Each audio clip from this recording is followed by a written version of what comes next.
உலகம் முழுவதும் மக்கள் சமூகம் என்று ஒன்று உண்டாகிற போது தர்மங்களை வகுக்க வேண்டிய கட்டாயம் ஏற்பட்டு விடுகிறது. நான் அடிக்கடி சொல்வது, ஒரே ஒரு மனிதன் இந்த உலகத்துல ஒரு தீவில் உட்கார்ந்து இருக்கிறான்னு வச்சுங்க.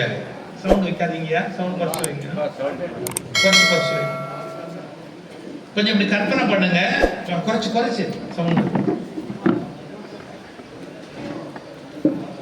ஒரே ஒரு தீவுல ஒரு தனி மனிதன் அப்படின்னு ஒருத்தன் உட்கார்ந்து இருக்கிறான்னு வச்சுங்க. அவங்கிட்ட போய் யாராவது ஒழுக்கமா இருக்குன்னு சொல்லணுமா? வேற வழி? கொஞ்சம் யோசிச்சு பாருங்க. ஒரே ஒரு மனிதன் என்ற மனிதன் இருக்கிற போது அறம், ஒழுக்கம், தர்மம், நியாயம், நீதி எதுவுமே வேண்டியதில்லை. ஆனா ரெண்டாவது மனிதன் அப்படின்னு ஒருத்தன் பக்கத்துல வந்துட்டான்னு வச்சுங்க, டேய் அவன் அடிக்காத, உனக்கு ஒரு உணவு கிடைக்குதுன்னா படகு நீயே திண்டாத. தீவுல இன்னொருத்தர் இருக்கிறான், உனக்கு கிடைச்சா பாதி அவனுக்கு கொடு, அவன் சாப்பிடணும் இல்ல, அவன் பசிக்கும் இல்ல. இந்த இரண்டாவது மனிதன் என்ற ஒருவன் வந்த உடனே தான் நீதி, ஒழுக்கம், அறம், தர்மம் எல்லாமே வருது. இரண்டாவது மனிதன் தான் எல்லாத்துக்கும் மூல காரணம். அவன் இல்லைன்னு சொன்னா இதெல்லாம் பத்தி பேச வேண்டிய அவசியம் இல்லை. பகுத்துண்டு பல்லுயிர் ஓம்புதல் நூலோர் தொகுத்தவற்றுள் எல்லாம் தலைன்னா ஒத்தாளா இருந்தா அவனுக்கு என்ன இருக்கு? அப்ப இரண்டாவது மனிதன் உண்டான பிறகு இரண்டாவதா உண்டாகிற சமூக மனிதர்கள், சமூகம். அப்போ ஒரு ஒழுக்கத்தை, அறத்தை சொல்ல வேண்டியிருக்கு. எல்லா நாட்டிலையும் இந்த ட்ரையல் நடந்திருக்குது. நீங்க எப்பாவது கூகுள்ல போய் சர்ச் பண்ணுங்க, உலகம் முழுக்க 10,000 மதங்களுக்கு மேல இருக்கு. மினிமம் நான் சொல்றது 12,000 மதம் இருக்கு உலகத்துல. சும்மா யுனெஸ்கோல எடுத்த புள்ளி விவரப்படி உலகம் முழுக்க 12,000 மதம் இருக்கு. 12,000 மதங்கள்லயும் அறநூல்கள் எழுதி வைத்திருக்கிறார்கள், எப்படி இருக்கணும், என்ன ஏது அப்படின்னு சொல்லி. ஆனா ஒரு வேடிக்கை சொல்லட்டுமா, சில நீதிகள் ஒருவருக்கு பொருந்துவது இன்னொருவருக்கு பொருந்தாது.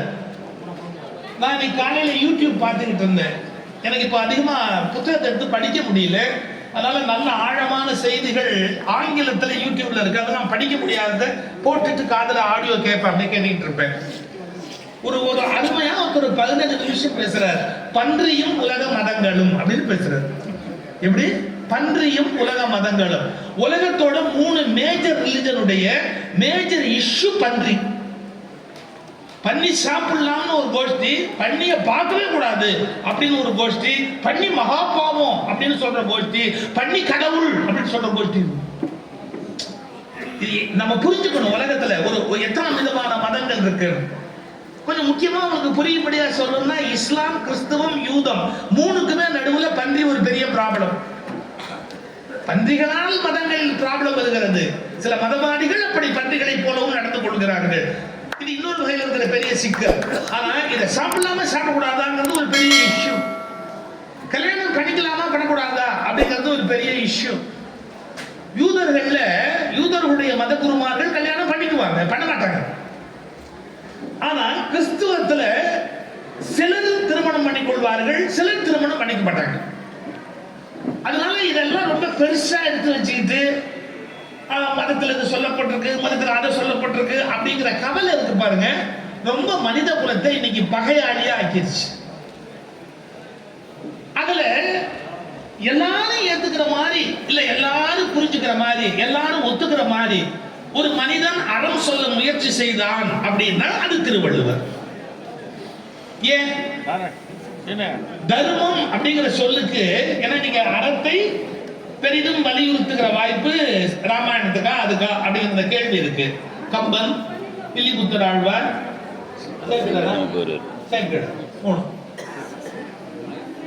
நான் எவ்வளவு நல்ல நீதிபதி பாருங்க, கேச முதல்ல எல்லாம் பார்க்காம விருப்பு இல்லாம நடுவுல வந்து உட்கார்ந்து முதல்ல தலைப்பையில கூட நான் யோசிக்கல, தள்ளிய வச்சுக்க.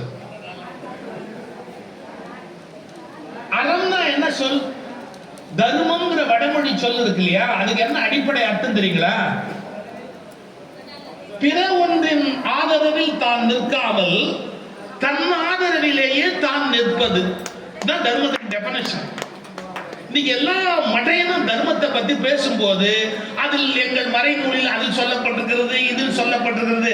ஃபூல். அதில் சொல்லப்பட்டதால் அந்த உண்மை அங்கு நிற்கவில்லை, அது வலிமையான உண்மை என்பதால் அது நின்று கொண்டிருக்கிறது. There is a difference. இது நம்ம முதல்ல புரிஞ்சுக்கணும். ஒரு அறம் தன் சொந்த, இந்த சரியா சொல்றதா இருந்தா, கூட்டணி தயவில் பெறுகிற வெற்றி அல்ல, தனியாக தொகுதியில் தான் தனியாய் நின்று பெறுகிற வெற்றி. நானும் கொஞ்சமா தயாராகிட்டு இருக்கேன்.